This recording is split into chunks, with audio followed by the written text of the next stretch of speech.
guys, it's Mitch. How's it going? We're taking a look today at a book that I think probably could have been successful in the 80s or maybe even the 70s. It feels a little bit like a 70s DC book, honestly, but unfortunately it was released at Marvel in 1994, and that was just kind of the wrong time for this book and probably the wrong publisher, to be honest. We're looking today at Alan Davis's Clandestine #1. So I don't know a whole lot about this book. I don't know if there are a whole lot of people who do. Well, I could probably think of one person who probably does. But this is a book that apparently Alan Davis had been working on for several years before it got greenlit at Marvel in 1994. If you're not familiar with Alan Davis, we've touched on him before, but he got his start over in the UK. First on Captain Britain, then on Marvel Man, or Captain Marvel, whichever version you got. Then came over to the US and probably did his most famous work on Uncanny X-Men. Although he didn't do very much of it, but he is kind of known as an X-Men artist. Like, he's some people's favorite Uncanny X-Men artist, based solely off of, like, 2 issues of Uncanny during the Mutant Massacre and an annual, maybe. Of course, it probably helps that one of those Mutant Massacre issues was the first battle between Wolverine and Sabretooth, and it was kind of a badass issue. So after that, the thing he's probably best known for is his run on Excalibur, which was, lengthy. First as the penciler, then, well, taking a little bit of time off, and then coming back as the writer/penciler, where he did all sorts of weird shit on that comic. And Alan Davis is one of those guys who can kind of do it all. He's got all of his fundamentals down. He comes up with interesting page layouts. He's got dynamicism, and he's got a super smooth style. Like, one of the smoothest styles. And, depending on the inker you get, it can just get kind of ridiculous. And that's going to be the case in this one, because this is going to get inked by Mark Farmer. Mark Farmer's maybe not one of the most famous inkers of all time, but I have had some people rave about him in the comments before, particularly with his work with Alan Davis. So this one here, this is going to be kind of a magic family superhero story, like kind of old school Captain Marvel. It's going to be both written and penciled by Alan Davis, as I said, inked by Mark Farmer, and it's largely sequestered from the Marvel Universe. This doesn't depend on other Marvel titles, which is cool, in that you don't have to worry about it tying into anything else. You don't have to rely on keeping up with the continuity in other books. It also means that, anybody who wanted to see another character guest starring in this book, it probably wasn't going to happen for a little bit. So let's just get right into it, and we can find some tangents along the way, I'm sure. So we can start with the cover here. The finish on this cover is pretty great. Like, your eyes are naturally drawn to the big kind of bluish-white character here. And, like great musculature, great shadows on everybody on this. Again, that really smooth line work that I think Davis and Farmer just kind of naturally find there. Not really the most inventive cover composition.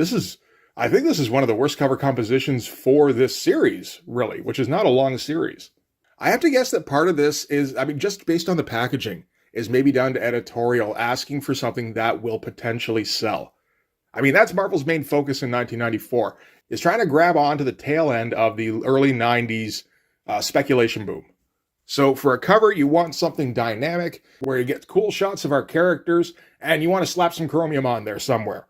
So we've got our 3 main characters here kind of floating in the ether, with some decent shadows, but like not really super dramatic, just kind of obscuring the main characters. And then kind of unmotivated chromium in the back here. Just, like Alan Davis left the cover blank, so everything that was negative space, we turned into chromium, because we couldn't think of what else to do on that. And yeah, the little box up here in the corner, first issue collector's item, again, kind of speaks to that. That's the mentality Marvel's trying to latch onto with this, which doesn't have anything to do with this book. This book doesn't feed into any kind of trends that are going on in 1994. All right, so let's take a look here. So we're going to start out at AIM, Advanced Idea Mechanics, which is being run by MODOK. MODOK is telling a bunch of his underlings that they have to control this thing, this werewolf-looking experiment. And it's kind of going nuts, throwing the AIM underlings all over the place. The narration tells us that this is years ago, in a laboratory secreted beneath the murky waves of New York Harbor. So MODOK is getting frustrated with his underlings, says, "Move out of the way, I'll take care of it." Unleashes his psionic attack, hits it square on, and the werewolf-looking thing apparently is not impressed, and manages to turn it back on MODOK somehow here. And this first page is fucking phenomenal. The page design here, like all of the different, all the shapes of the panels are kind of crazy. We get our first one here with an odd shape, and it's set on a Dutch angle. We're backlighting our AIM underlings here. We're completely silhouetting the werewolf thing up here in the corner. MODOK comes in, popping out of the panel border in a negative space, no panel borders kind of panel. Kind of freezing time for a second, so we all notice them. And then we get these like shard panels as the attack and counterattack happen. With a great close-up here on the eye, just like looking pissed off. And then as the counterattack, again, kind of just a weird shape here for the panel. This is something that probably took some time to work out, and it really looks fantastic. So I said before that the Clandestine comic was largely sequestered from the rest of the Marvel universe at this time, which isn't to say that it was completely cordoned off. It was technically part of the same universe, but Alan Davis was given complete creator control over this book, so it wasn't required of him to include any other characters from the Marvel universe. And I think probably nobody else could use his characters without his permission. Which isn't to say that the book is creator-owned, because it definitely isn't that. But this is one of those rare instances where Marvel allowed Alan Davis to basically do whatever he wanted on the book, which is telling in itself. Because, again, given the time period, that speaks to me of Marvel starting to realize that they need to do whatever they can to retain top artistic talent. So, like going to Alan Davis and going, hey, we really like working with you, Alan, and we really want you to work on something cool. Is there anything maybe you want to do? And Alan goes, yeah, I've got this idea for a magic family that I've been wanting to do for years. And Marvel goes, well, we were kind of hoping X-Men, but... sure, Magic Family, that sounds cool too. And then maybe after that you could do X-Men? Whatever you want to do, Alan, just please don't take this idea to Image. Again, just a guess, but that seems a little bit likely to me. So, having been rebuffed by the anti-psychic werewolf, MODOK is taken away from the room here. We still got these crazy panel shapes going on, and the werewolf's still tearing up the place, just ripping apart AIM guys. And MODOK instructs them to shut the blast doors and then detonate a thermal flare, which is what's going on here with all the silhouetted figures. And then once everything in the room has been incinerated, which again, we're getting some crazy panels going on here, super dynamic, then you flood the room with the harbor. Nice looking stuff where it all just kind of comes crashing in. We get the bodies all floating in the water here. Another close-up panel on MODOK here that feels like computer replay stuff with the little screen here. MODOK saying how the SHIELD helicarrier could potentially scan the harbor and come up with the debris and trace it back to this particular installation. So we're going to have to vacate now. But at least we killed off that fucking werewolf thing. Meanwhile, we cut down to the shoreline. We get like a 3-panel progression with the city skyline here as the werewolf thing hauls itself up out of the water. And that's the end of our prologue. Great stuff in terms of quality of art and page design. Like absolutely top tier. Doesn't tell us anything about what the comic's going to be about. In fact, I don't think we're going to have anything in this comic that is going to link this to whatever the main plot is in the rest of the comic. But I get the impression that Alan Davis was thinking like long-term storytelling, and this is the kind of thing that we could look back on after having read issue 2 or maybe issue 3. I'm not for sure. All right, so now, present day at the Merry Men Museum in Nottingham, England. This is apparently unrelated events, where we're going to get 2 of our protagonists here, the Crimson Crusader and his faithful assistant, Imp, to which she replies, assistant? These are preteen heroes, and they're stopping a burglary at the local museum as these, this is like the Rainbow Group or something?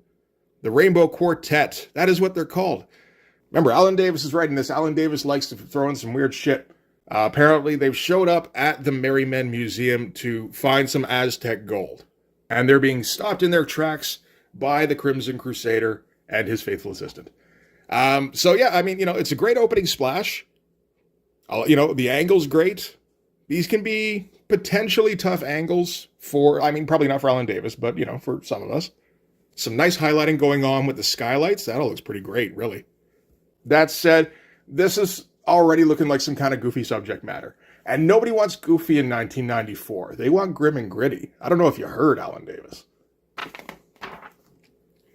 So now Crimson Crusader and Imp are going to have themselves an argument because, Imp doesn't like being called the assistant. I believe this is a brother and sister team. So this is sibling bickering. And she's kind of bitching him out. And he's like, I'm sorry, I was just kind of riffing. And she's going to just be like grumpy towards him while they have their argument. He stands in front of her because, at this point, the Rainbow Quartet have had enough time to react. So they open fire. So he's going to block her out and deflect the bullets because he's bulletproof, which is a fun little sequence. And then they resolve things well enough that they can leap into action here. So yeah, again, this is fun. This is lighthearted. Neither of which is what anybody wants in 1994. This kid's not even old enough to grow stubble. How are you supposed to be gritty if you can't even grow stubble? So yeah, they jump in. Imp's got some kind of power blasty powers. Captain Courageous, Crimson, what's his name? Crimson Crusader.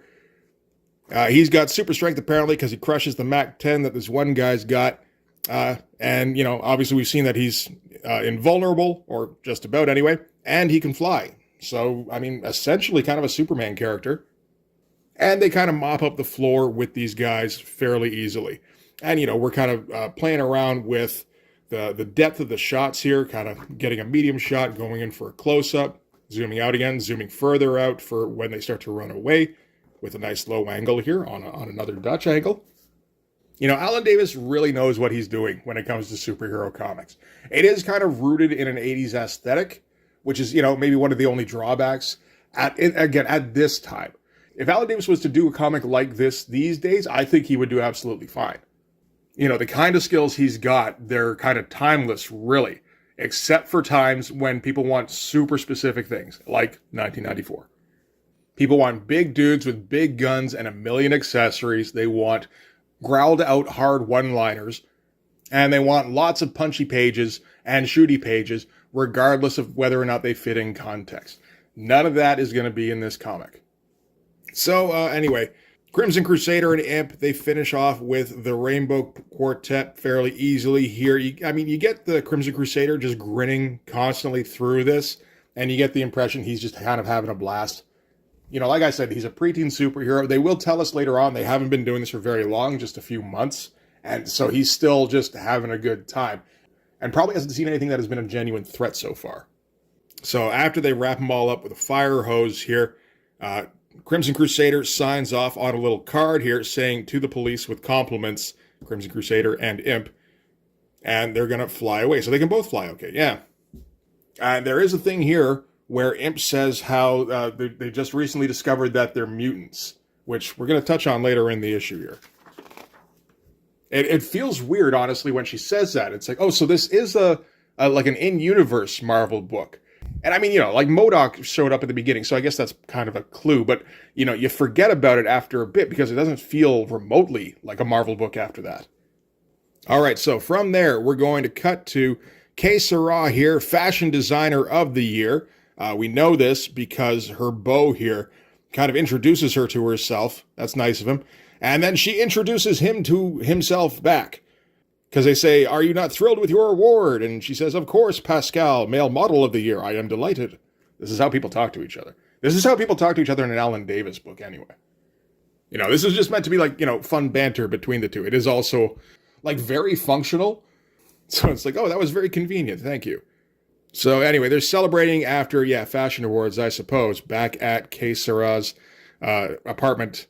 But when they get inside, they get confronted by these three people in sunglasses with their pruny faces who are asking for something called the Griffin, which we're not going to find out what that is. Again, Alan Davis's focus is going to be on long-term storytelling.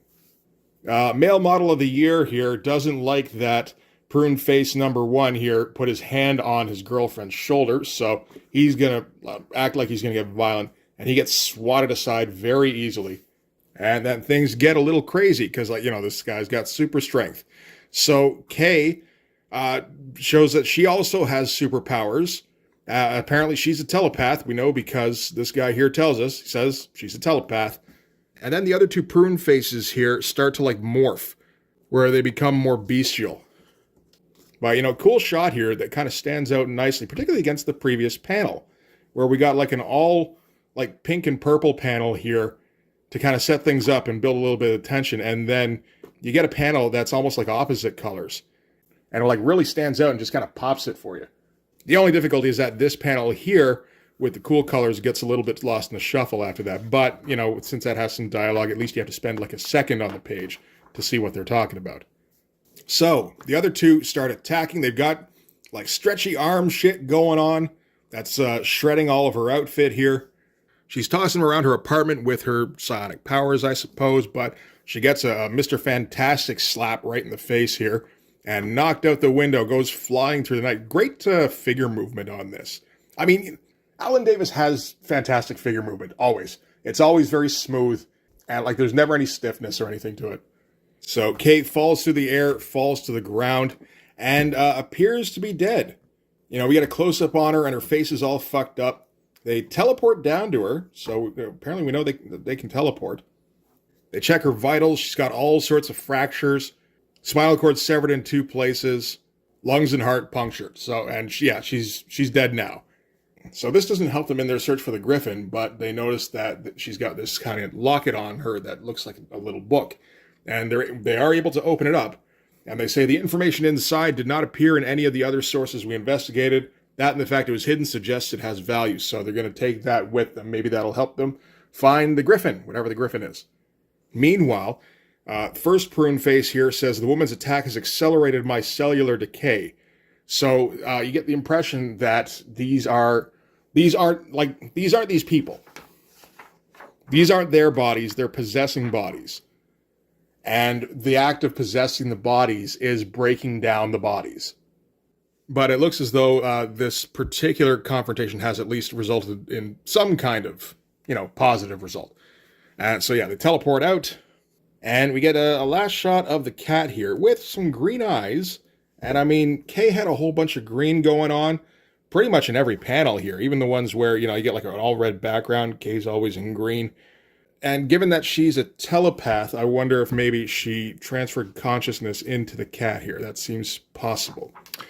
Then we get a wholly unrelated sequence here, like just a wholly unrelated page, where we're going to cut to the Silver fucking Surfer. Like, this is the most non-sequitur transition I feel like I've seen in a while. Because the Silver Surfer he's surfing through the cosmos, when all of a sudden he spots himself a hippie van floating in the cosmos. He's going to pull up and be like, yo, dude, do you need help? And the dude turns to him and is just like, what? And we don't get a whole lot of description about what's going on. And while we don't get anything about what's going on, we get like just kind of vague general description like, to the Silver Surfer, the vastness of space is a realm of infinite splendor to be explored, ever wondrous, ever mysterious, and occasionally totally baffling. That's our description. And then we flip away. This all looks fucking wild. Like, I love his version of the Surfer here. Where, like the shines he comes up with, again, they're super slick. And he's getting a whole bunch of white spatter in here. I guess this is largely Mark Farmer, but I assume this is under at least some instruction from Alan Davis. But yeah, great looking shines. And yeah, he spotted a dude who maybe ran out of gas in the cosmos. And then we got to go away from that. I don't know what's happening. Like we're getting, this is the halfway point in the book here. And like, I don't know what's happening in this thing just yet. This is the 4th sequence we've gotten that seems, the title of the book was apparently unrelated events. So, I think we could probably have some faith that eventually these events are going to get tied together, like all of them even, maybe. But right now, we're just kind of stuck going, what? Okay, and we got to keep doing that over and over in this book. We just got to take Alan Davis's word that, no, this is going to turn into something, trust me. And I think anybody who was an Excalibur fan probably does trust Alan Davis at this point. Like, there are some hardcore Excalibur fans, and I'm sure they'd be willing to go along for the ride and see just what he's got planned. For casual guys, though, like somebody just picking this thing up off the rack, like, hey, look, it's a new #1 in 1994. It's got chromium. I am willing to, spend, how much was this thing? This was like $4 Canadian. Yikes. Chromium ain't cheap, guys. But yeah, like, 94, for casuals to pick this up, go, sure, this is probably going to be worth something. and plunk down $4 for the chromium thing.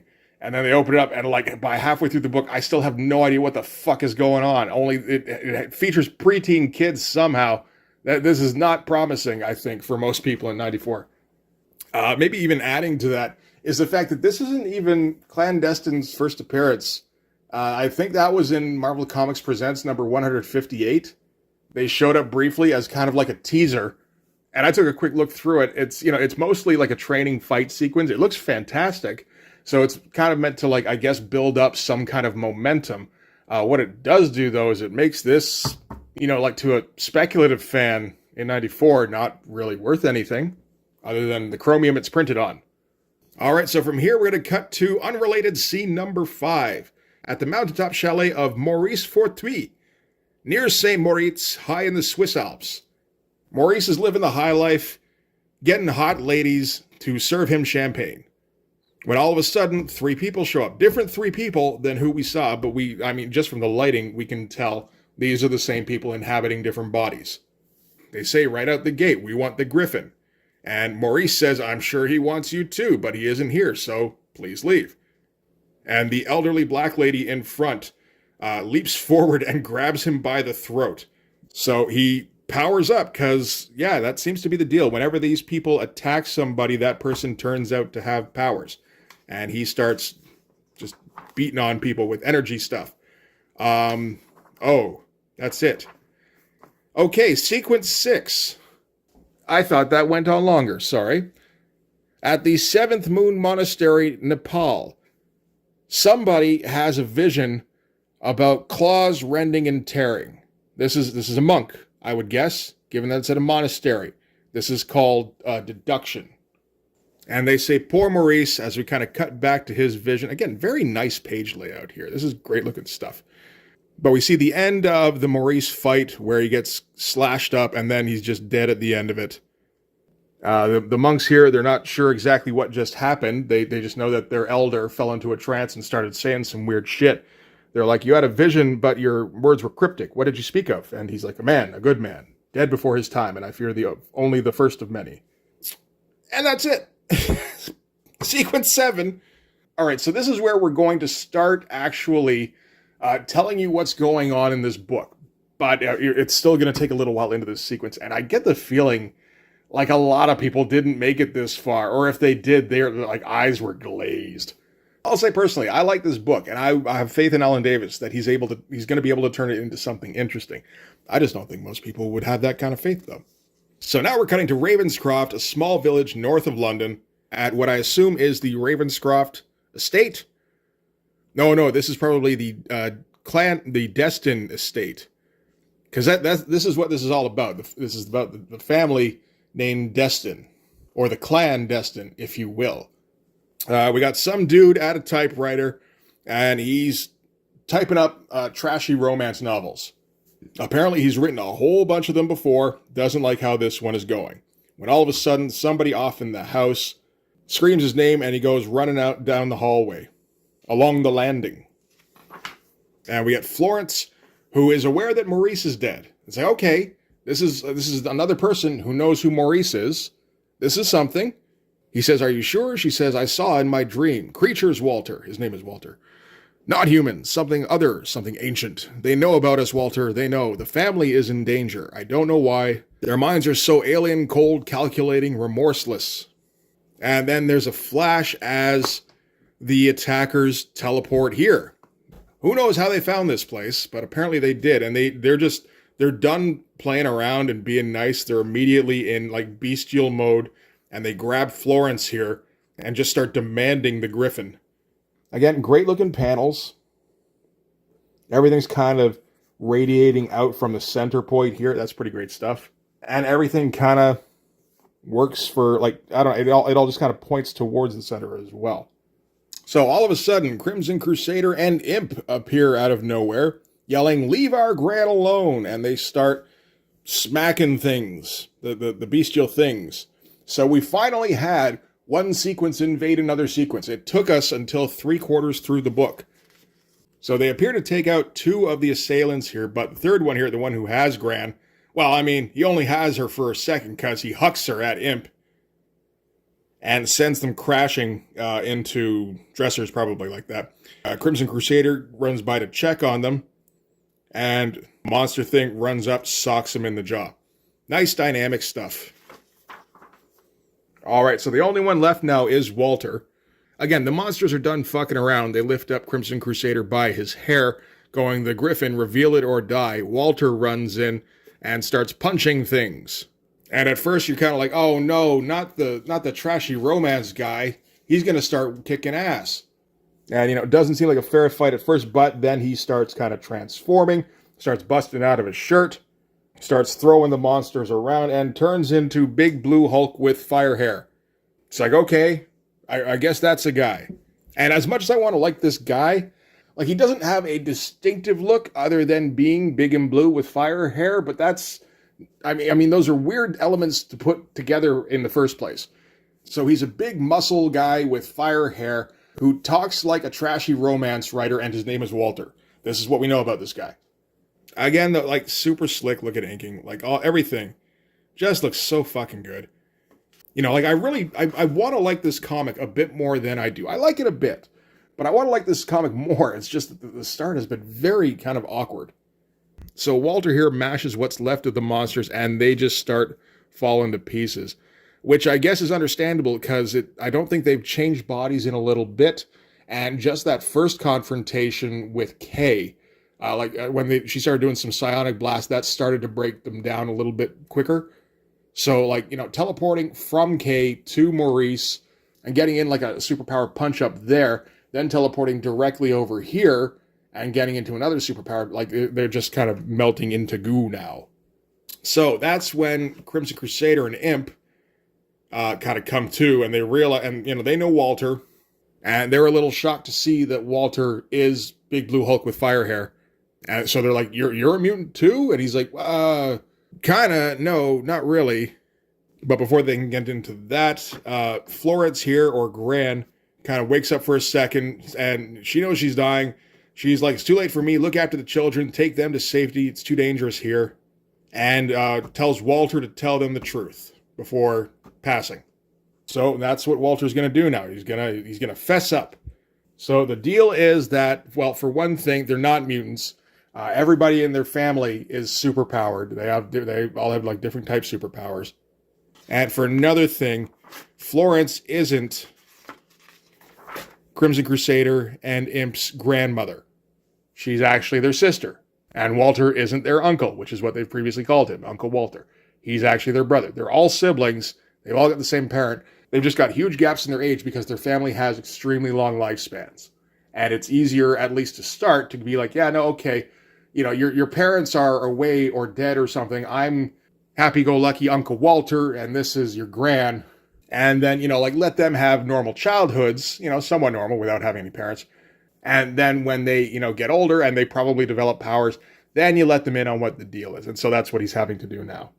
And they've got other siblings as well, such as Sam, Kay, well, you don't have Kay anymore, probably, unless Kay's a cat. Gracie, don't know her. Maurice is gone. And a few others that they haven't met yet. And they're all born from the same parents. And he says, someone has discovered the existence of our family, someone with a grudge, someone prepared to kill us, and we have to find out who and why. Then there will be a reckoning. And that's going to be the ending for this issue. Next one's called Relative Strangers, so I assume we're going to meet a few more of the clandestine relatives. But yeah, for now, that is going to do it for Clandestine number 1. So yeah, I mean, it's a fun book. Again, it's very kind of disjointed with a whole bunch of scenes that, at least at first, don't seem like they have anything to do with one another, which isn't great for a number 1. You kind of want to be able to grab people and have them understand at least what the base concept is right out the gate, probably. Depending on the format. If you're doing like a Vertigo book or something, you can maybe get away with just being vague and doing like a slow-boiled build-up for your story. For 1994, what appears to be mainstream Marvel, because that's what this book looks like. It looks like a standard Marvel book. This isn't going to hit with too many people, I don't think. And it doesn't look like it did. I get the impression that Alan Davis had a long lead up for this, because there was an ash can for this that was released in January of 1994. And it's a 5-page preview of the book. And then this was released in October. So my guess would be, because Alan Davis, he generally speaking has difficulty sticking to a monthly schedule, as a lot of people who are very good tend to have. They all kind of have that difficulty. You can tell just looking at an Alan Davis page, he spends a lot of time thinking about how best to compose the page and then how best to render the figures, just trying to come up with kind of a perfect look. And that shit takes time. So it seems like they gave him months to come up with the first few issues of this. So Alan Davis wrote and drew 8 issues of Clandestine, and that's all that he does on this. The entire series goes until issue 12, and they got a completely different creative team after that. It's not even really a creative, like they bring in another writer and then a couple of different artists, one of which is Brian Hitch, who draws very much like Alan Davis, but is not Alan Davis. I don't think. I haven't confirmed. I haven't seen the two in the same room or anything. So there's that. That's a bit of a problem.